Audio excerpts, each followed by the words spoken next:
Hi, so today I just wanted to quickly talk to you about the Harmony Tarot, which came out in the last week, so that's quite exciting. I wanted to give you the pros and cons and what I think of the deck. So firstly, the box that I just showed you is nice, like it's really pretty. It's got beautiful designs and I love purple. It's a weird kind of size for a deck, like it does fit on the shelf, but it just doesn't really fit in with my other cards. So I would have preferred it if it was kind of more traditional. So you can hear my dog in the background there. Hi, Charlie.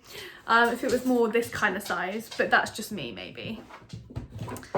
And the guidebook here is lovely actually. It's really good quality. Quite thick and it's nice. I was just having a little read through it just now.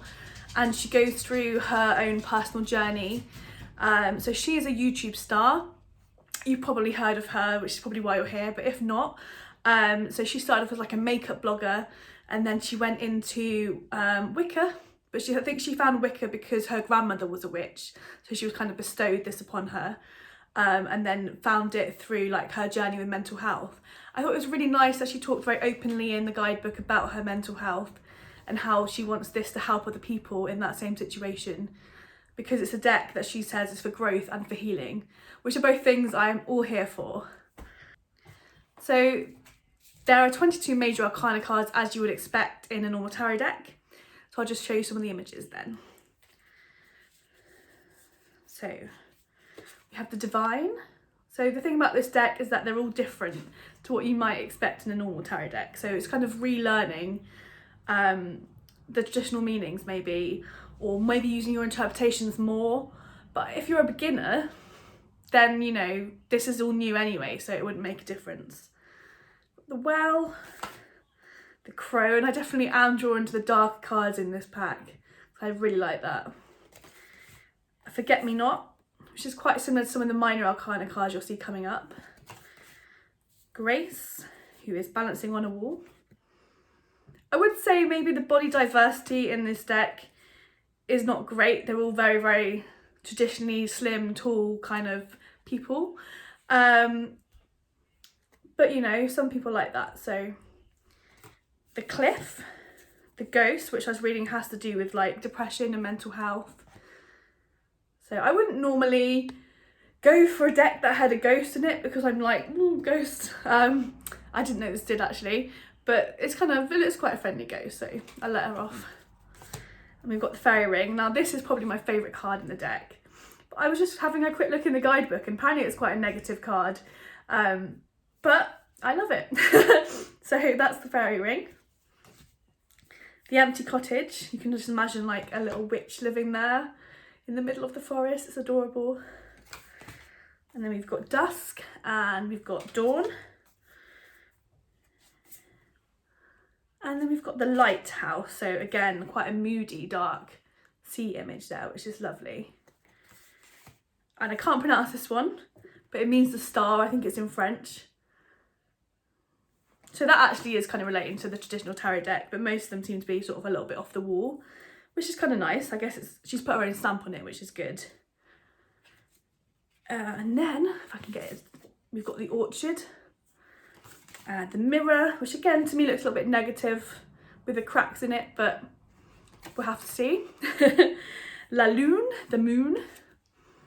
I love the moon. And then we've got La Soleil, the sun. Digitalis, which has kind of Libra energy with those scales there. The Lupin, so very nature, kind of flower based, this deck. As you can see, there's not as many people as there are in a lot of decks. So for instance, we've got the Goldfinch, which I think is one of the major cards in it as well. The Witch, which is basically Harmony Nice as a tarot card. And we've got the Lovers, so that's more traditional again. So I've talked you through all the major arcana and it won't take me much longer because the minor arcana are a tad disappointing for me. So because there was so much effort put into the major arcana and I was like, oh, these are so pretty, I really like them. I was disappointed when I looked at the minor arcana and realised they're very much all the same. So there's 4 suits. So rather than, you know, traditional cups and swords, etc., you've got autumn, summer, spring and winter. So winter, I'm not a specialist in flowers, but winter looks to me to be snowdrops. Now, like, that is pretty. There's not much to it, but it's pretty. But when you kind of go through, like 2 is the same as 1, except there's 2 flowers, and it kind of goes like that until you get to the court cards, which have a little bit more detail. So the Page of Winter, the Knight of Winter, and then the Queen and the King of Winter. So I don't mind the court cards, I think they're all right, but I just think, like, it seems so hard to read these cards. Like, at least they've got, you know, the numbers on them, so you don't have to literally count the flowers. But for me, like, pip decks, I've never worked with them before. Like, I wouldn't necessarily tend towards them. Like, I like images that are varied and have lots of things to them, like the Modern Witch Tarot deck, which you saw earlier. So yeah, and then the spring is, I think, bluebells.